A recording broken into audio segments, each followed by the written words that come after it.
PYQ based on a chapter, electrostatics, that was asked in CET 2024. If a unit positive charge is shifted from a region of low potential to a region of high potential, then the electric energy of the system, option A increases, B decreases, C does not change and D is zero.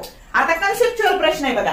जेव्हा आपण हा infinity अंतरावून charge हा unit positive charge इथं आणतो तर जे work done करतं ते पोटेन्शियल एनर्जीच्या स्वरूपात साठवलं जातं. मग आता ह्या चार्ज पासून हे अंतर जेवढं जास्त, कारण पोटेन्शियलचा फॉर्म्युला असतो 1/4πε0 Q डिवायडेड बाय R.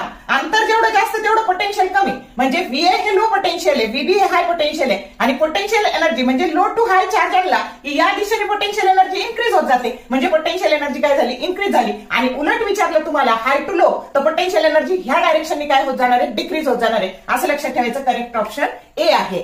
तर शॉर्ट व्हिडिओ आवडले लाईक करा, शेअर करा, कमेंट करा. For more useful tips and tricks keep watching wings of physics. Thank you very much.